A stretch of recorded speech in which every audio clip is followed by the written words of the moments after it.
Hello and welcome on this, the United States Day of Remembrance, what we call Veterans Day, 11/11/2020.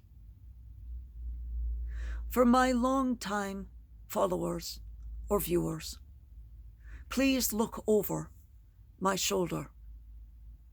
Notice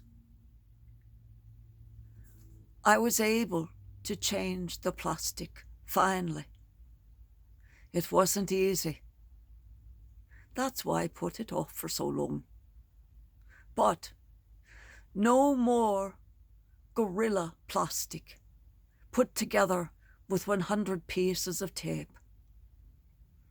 One piece.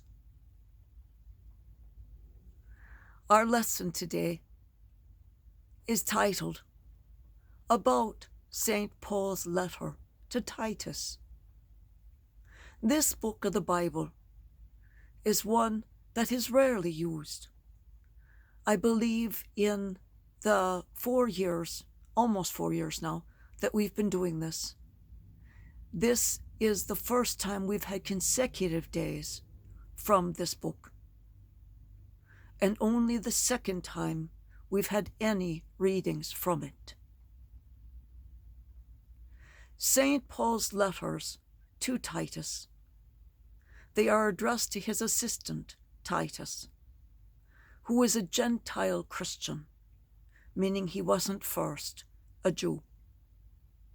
But we are nowhere informed of his place of birth or residence, or anything about him prior to his relationship with Paul in the church. Titus went from Antioch with Paul and Barnabas, and then to Jerusalem. This is found in Galatians and Acts. According to 2 Corinthians, Titus was with Paul on his third missionary journey. His name, however, does not appear in Acts in relation to that missionary journey. 2 Corinthians chapter 2 and 7 will reference that journey. Besides being the bearer of Paul's severe letter to the Corinthians, he had the responsibility of taking up the collection in Corinth for the Christian community of Jerusalem. That is also in 2 Corinthians 7 and 8.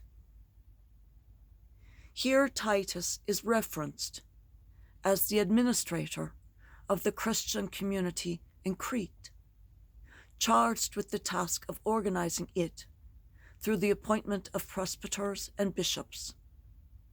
Here, the two terms refer to the same personages. The letter instructs Titus about the character of the assistants he is to choose in view of the pastoral difficulties peculiar to Crete. It suggests the special individual and social virtues that the various age groups and classes in the Christian community should be encouraged to acquire.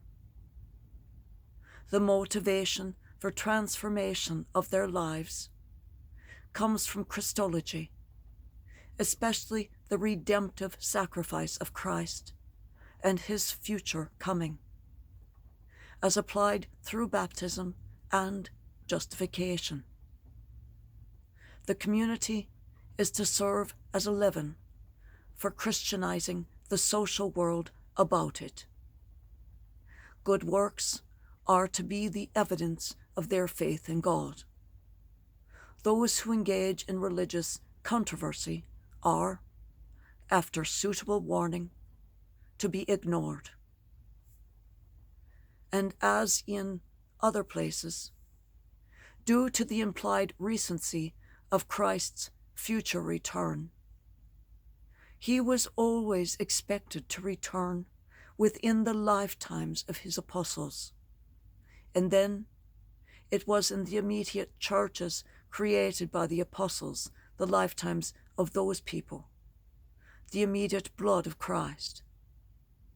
little could be done in way of social reforms.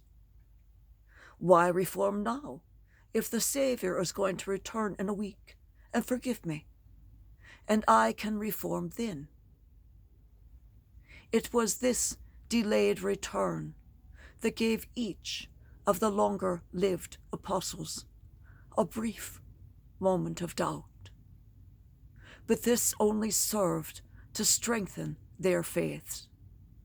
It allowed each of them to look deeper from a new perspective and find the new understanding of Christ, of their faith, that was waiting for them right where Christ had put it.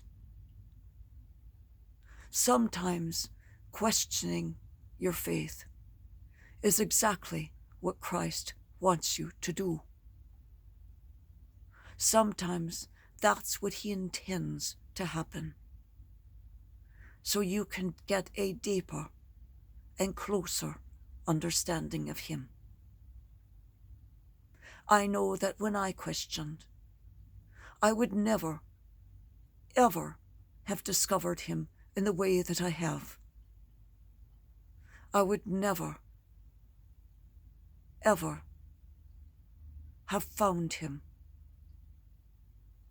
I am not deeply religious per se, but I am deeply of faith.